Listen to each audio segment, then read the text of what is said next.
Welcome to the Gonzo Chronicles. I'm your host, Cyrus Alderwood, the official spokesman for Generation X. Stick around. It's going to get weird, as always.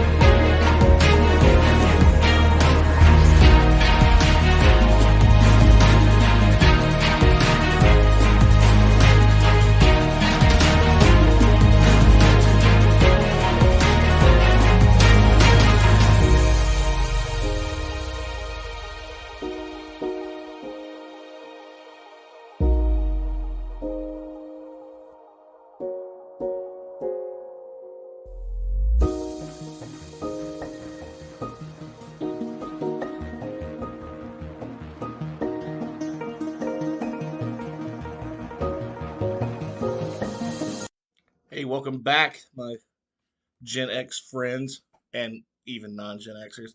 Hey, I appreciate all those who've been listening to the podcast. I just want to say a quick thank you. Um, I record these not on a regular schedule, but just sporadically whenever I feel like I have something interesting to talk about, or from time to time have an interesting guest. So, for those of you who follow this on a regular basis, thanks so much.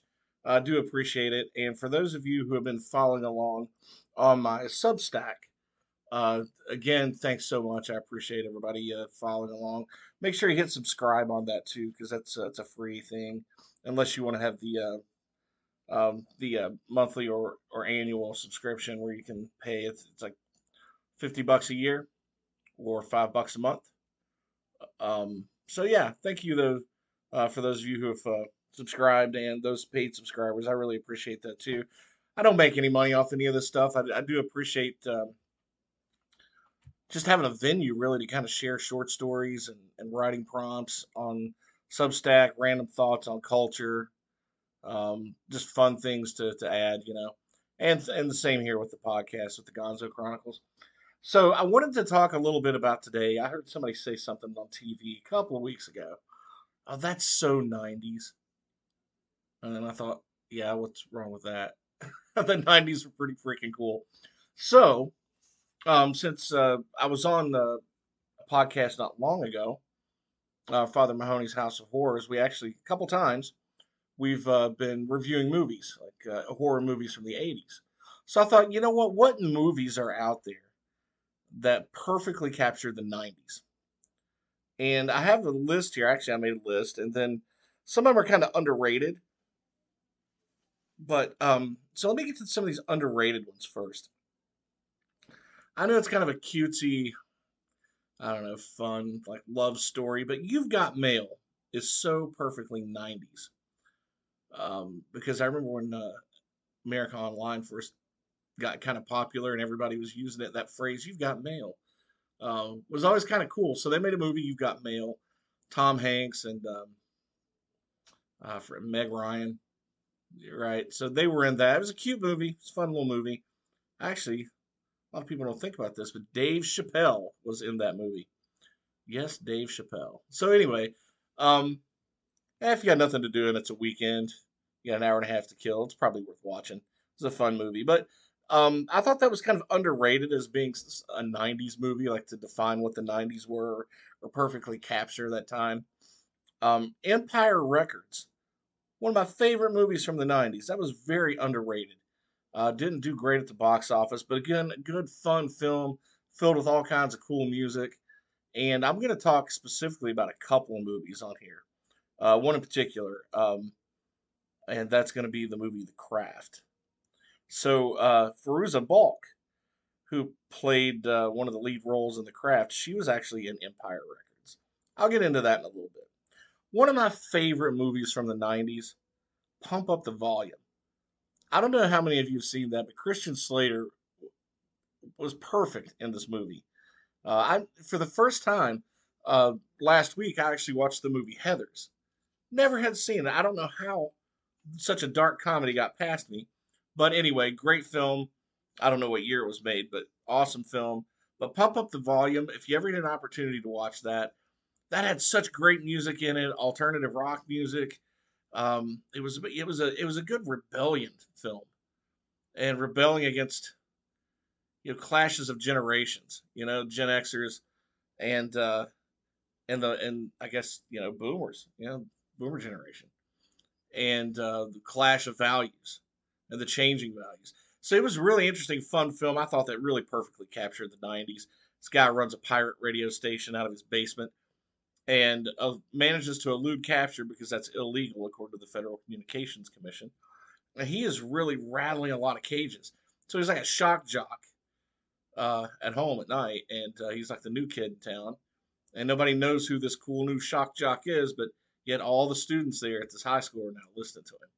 Cool film, perfectly defines the 90's. Another one that I really liked, actually, I was listening to the soundtrack. I have it in the car now. So, The Faculty, that had a really great soundtrack. This was kind of an era when I think coming into like the end of the 90's, when this is when soundtracks started sort of dying. And I don't know why, because when you have a good movie, good music goes along with it. The music and the scoring really embellishes the theme and the characters. Um, but you don't hear much about great soundtracks anymore. But again, good soundtrack. The movie The Faculty. It's kind of like that alien invasion in the small town, and the misfit kids have to stop it. So it's very fun, very rock and roll. I don't even know if it's rock and roll, just like alt rock. But it's really good film. Check it out. American Pie. Everyone knows American Pie. Of kind of coming of age story for Gen Xers. Airheads. I think that was early on in the 90's, but really great film. But anyway, some of the other films that were out there that actually defined the 90's or perfectly captured the 90's.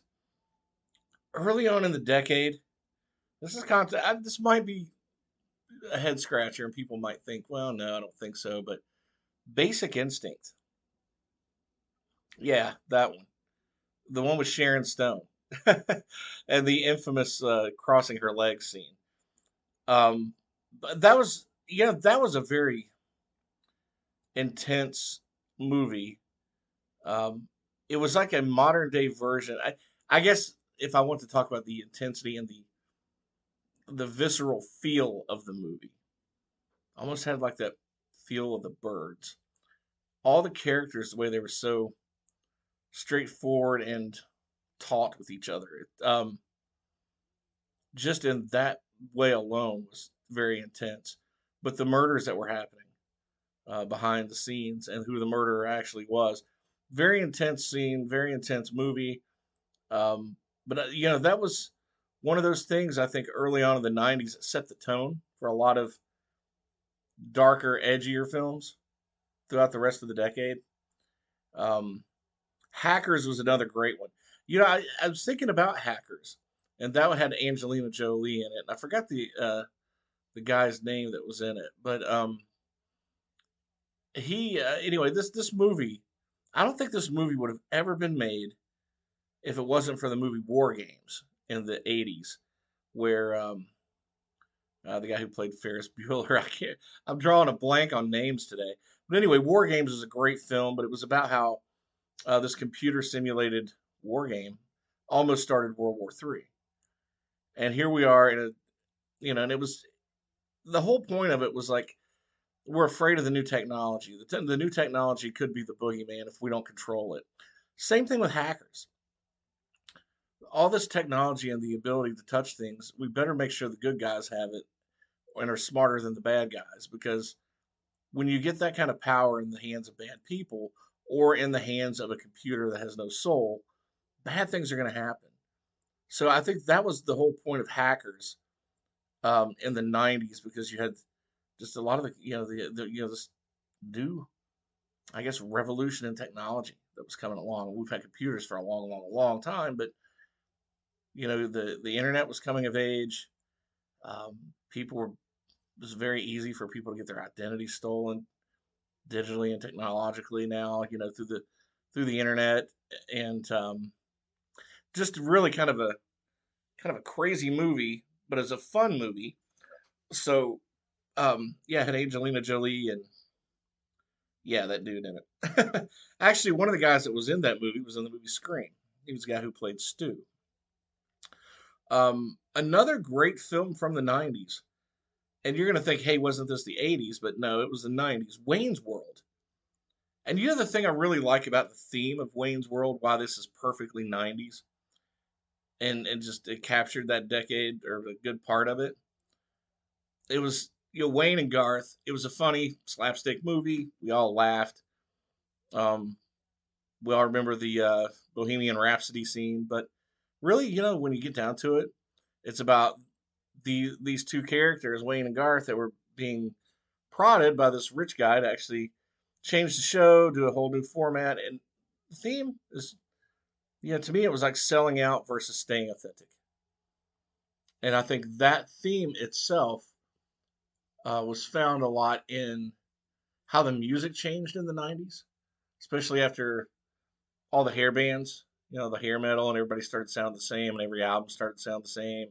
Not there, I mean, there were a lot of great hair band music. I still listen to that stuff to this day, but when everything starts to sound the same, when the industry kind of gets their hands on musicians and controls the art and the artist, that's sort of what you get because they want to be able to control and predict sales. And with artists, that's not always the point.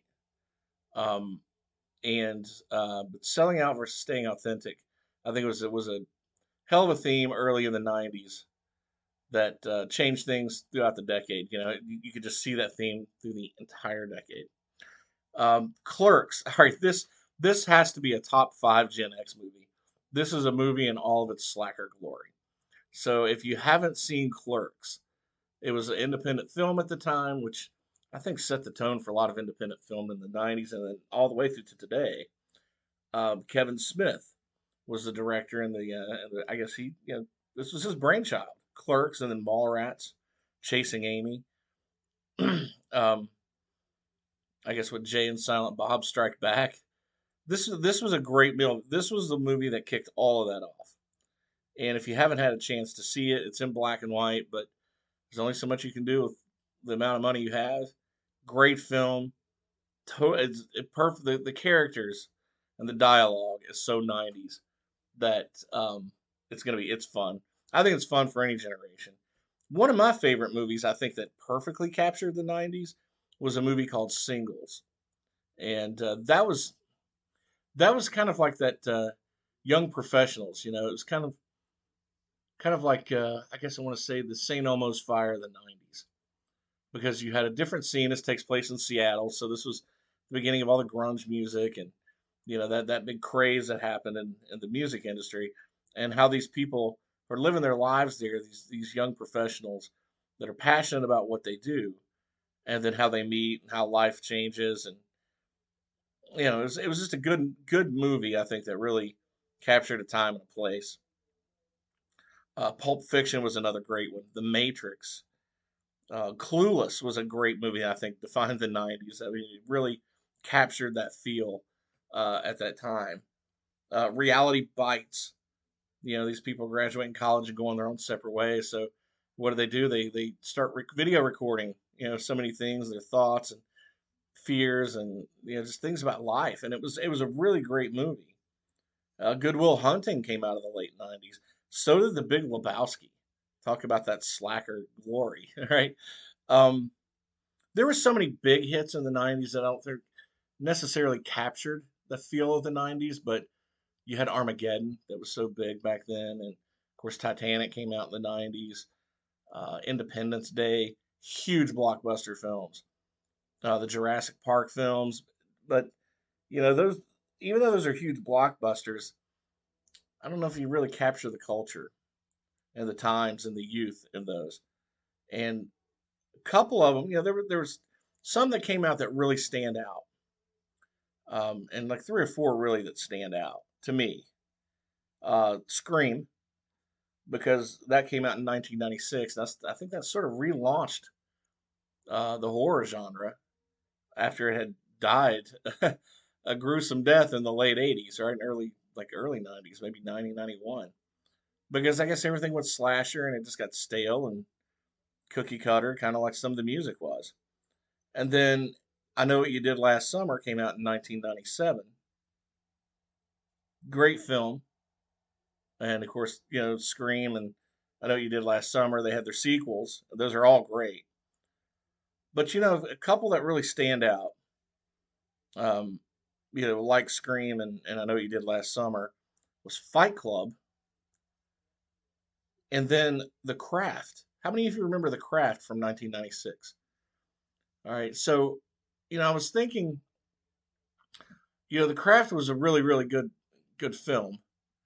Had these four young girls, high school girls, who were experimenting or were Wiccan, right? So it's sort of like brought on this craze of Wicca and people being interested in witchcraft and dark witchcraft, light witchcraft, whatever. But it really, really made such a mark that it's still around to this day. And if it wasn't for that movie, that show Charmed would never have been around. In fact, the show, a TV show Charmed, stole the music, like one of the songs from the movie The Craft, and used it as their intro music and closing music. So how kind of cool is that, right? But I want to talk a little bit about like let's talk about some little known facts about this movie, The Craft. It's I guess 10 years after the fact that you had uh like what was that movie, The Lost Boys, right? You had these four bad boy vampires that are just out having a good time and all that. I guess the guys got to have their fun in that movie, but I guess the '90s it was time for the gals to have a little fun. So that's The Craft was sort of like, to me, the Lost Boys of the '90s, but for girls. So just my humble opinion. Now Faruza Balk, she was the one uh, who was like the bad girl of all of them in there, Nancy, right? And a lot of people said in real life, uh, she had a real life interest in witchcraft and that she was a genuine Wiccan, right? According to 80skids.com. I found this on 80skids.com. Um, it was, I guess they even thought that she was, even her co-stars, I guess in interviews had said they thought she was Wiccan. The thing is, that bookstore that was in that movie, uh, that was actually used in several different movies, that very location. Um, but she ended up buying that bookstore. So now she owned a bookstore. And then a lot of people thought, well, hey, it has to be true. She goes in and buys the country's oldest occult bookshop. So when somebody actually got around to asking her, this was nothing 2016 or 2017, and this is a quote from her. It was going to be turned into a Chinese restaurant. I thought for the oldest occult shop in the country, that's a tragedy. So I bought it and put some work into it and helped it survive. But people, of course, were like, she bought an occult shop, so she's fully into this and it's all real. You can tell the truth and talk to people, but they want to believe what they want to believe. What can you do? Since then, she actually sold the shop. She says she no longer has anything to do with it. Said it was a long time ago, but basically she saved the saved the store. Um, at the time this movie was made, actually none of the actors were high school age, but they fit right in, played those roles perfectly. But I wanted to go over like some little known facts about this. So Feruza Balk, right? So she buys the bookstore. That was one of them. Um, let's see, they were. Oh yeah, here's a really interesting fact. Angelina Jolie, Scarlett Johansson, and Alicia Silverstone all auditioned for the roles, and none of them got them. So it went to Robin Tooney, Fairuza Balk, and Nev Campbell, and Rachel True. Um, it's kind of weird because you wonder if things had turned out differently and they could have had some bigger stars in there. Would the movie have been the same? Would it have been as edgy? Because Alicia Silverstone had just came off of Clueless, and by the time The Craft was released, Clueless was a huge, huge hit already, and it made her kind of a really big star. Um, Angelina Jolie was best known for her role in Hackers, and of course that was her big hit at the time. Um, I don't know, but it seems like Scarlett Johansson probably would have been a little young for that role. I mean, isn't she kind of like, I don't know? She would have been like 12 or 13. Um, but here's some other interesting facts.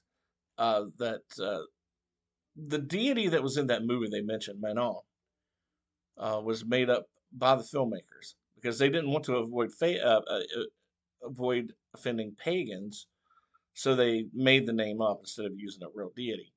So the craft makes a point of dismissing the old notion that witches worship the devil. Tells us, in fact, that they worship ancient deities predating the Bible, and this one is called Manon. And so a lot of the moviegoers were curious about this, so-called pagan god. So um, nobody could find anything on it because it was an entirely fictional character. But later on, the god Manon started showing up in other works of art, like other writings and books. And but the first ever mention of it was in this movie.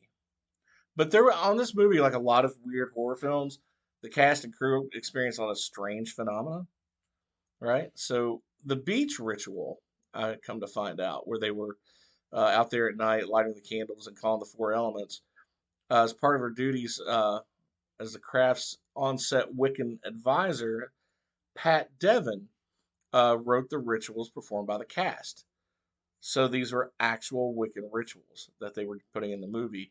The most memorable of those was the when the storm comes on, and but that took a lot longer to film than they expected, because while they were filming that scene, a lot of like strange things kept happening on set. The cast and crew said they saw that the waves began to crash really violently when they started reciting the invocations, uh, and as soon as the director would yell "cut" because the waves were coming in too violently, they would stop. The waves would stop coming in, like it would end immediately. They said they had sudden power outages, and a flock of bats was hovering overhead at one point.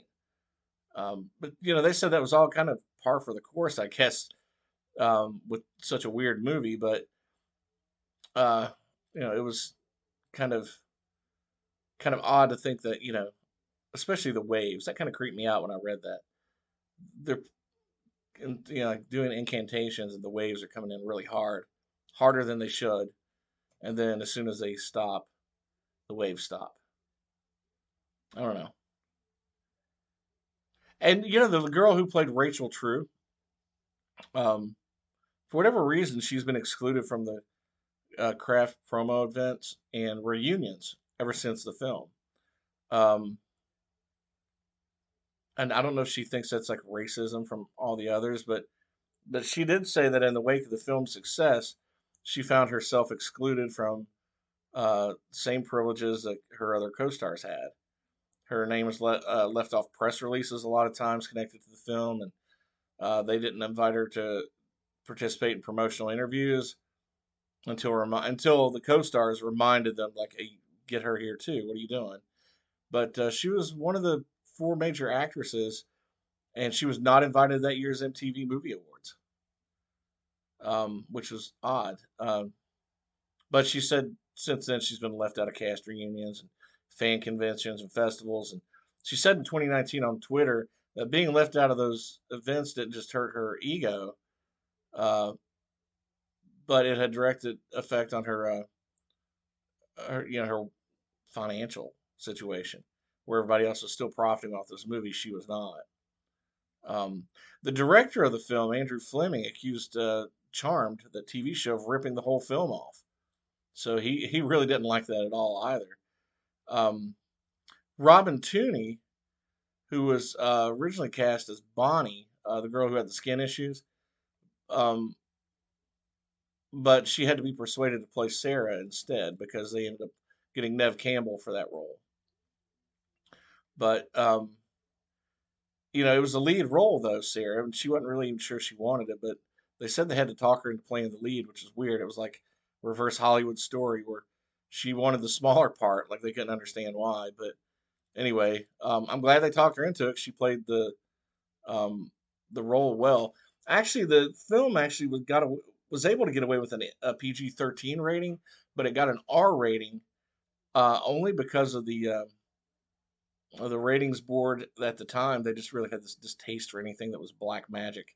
So just because the content of the movie, like that, just because of the theme of it, black magic, that's why they uh they got the R rating. And if one thing that was interesting I read about, I didn't notice this, but the girls' skirts got shorter as their powers increased. That was quite interesting to read. I didn't notice that.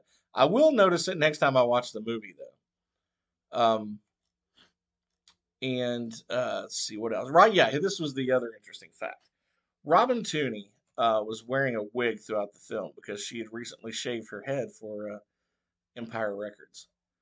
So the interesting thing was, like, so she was the one who played Nancy, or no, no, Robin Tooney wasn't Nancy. She was in she was Sarah, and in that Empire Records, she shaved her head, and she also had like marks on her arms from like self mutilation and suicide attempts.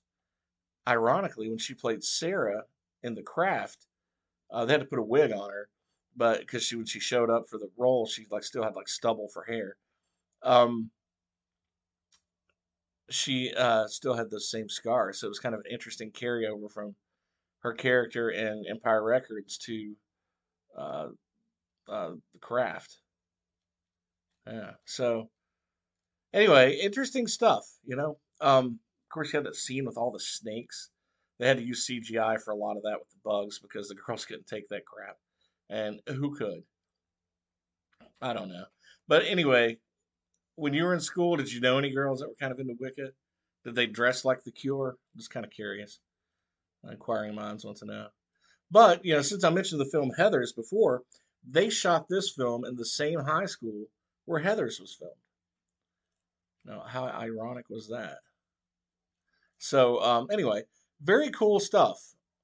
And this film really helped Nev Campbell in future roles, like as a horror superstar.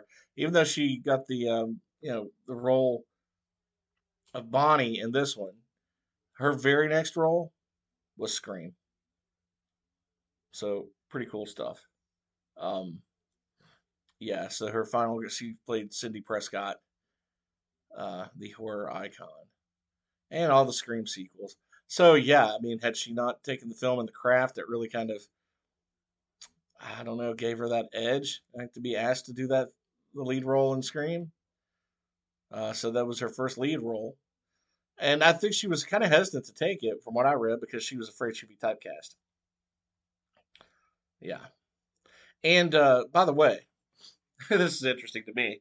Jackie Chan, badass Jackie Chan, uh, at the MTV Award movie for Best Fight Scene, Jackie Chan got beat out by none other than Fairuza Balk and Robin Tooney in their fight scene in The Craft. So yeah, pretty cool stuff. Now there's some little known facts about Fight Club that I thought were quite interesting too. Sean Penn and Matt Damon almost got the role of the narrator, which was ultimately played by Edward Norton. But it's interesting that those two. How weird would it have been to have a separate narrator other than him? Brad Pitt was such a star at the time. His salary was almost 7 times higher than Edward Norton's on that film. And Brad Pitt actually volunteered to remove pieces of his front teeth during the movie to make it look more realistic. But anyway, on the set, Edward Norton cracked his thumb hitting Brad Pitt during shooting because Pitt's stomach was really hard at the time. True story.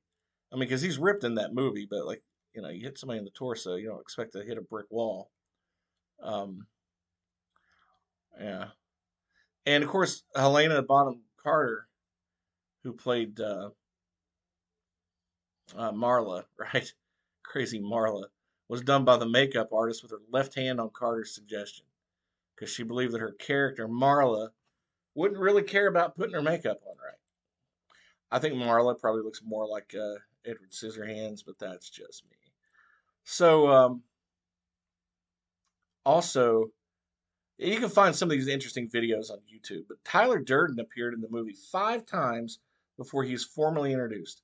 4 of the times he just appeared in flashes, and the fifth time was in the welcome video of the hotel where the narrator was residing. So yeah, kind of interesting stuff. I've seen that movie, I don't know, 20 times. You probably, if you have too, you've probably seen Tyler Durden flashing on your screen even before he was introduced in the movie. But um, the fifth time he appeared was at that welcome video of the hotel where the narrator was staying at. Um, Actually, I had to notice it too because they were all in like white coats and black bow ties. But on the far right, first row, Tyler Durden. Yep. One of those infamous scenes. This was embarrassing, but the sex scene between Tyler and Marla was done with CGI, and the actors actually spent 3 days recording orgasmic sounds. How weird would that be? I mean, seriously, how freaking weird would that be? But Fight Club, man, really great film. Um, I think defined the era, the excess, the fact that culture just doesn't care what happens to people. We're all like just a number, man. But anyway, awesome films. Did I leave anything out? So, what films actually perfectly captured the 90s to you? Uh, Let me know. I'm going to do probably a Substack article on a couple of these, maybe like The Faculty or something. Yeah, there's a couple of movies I want to do a quick little short review on Substack. But if you want to go to Substack, it's cyrusalderwood.substack.com. Feel free to leave me messages on there, or follow me. Yeah, just follow the Gonzo Chronicles podbean.com or anywhere you get your podcast. And you can also follow me on YouTube or Twitter. Hey, thanks everybody for hanging around for another episode. Hopefully, these are some fun movies that bring back some good memories. They certainly do for me, man, because the 90's were a very fun time. Thanks again. I'll be back soon. Until then, cheers.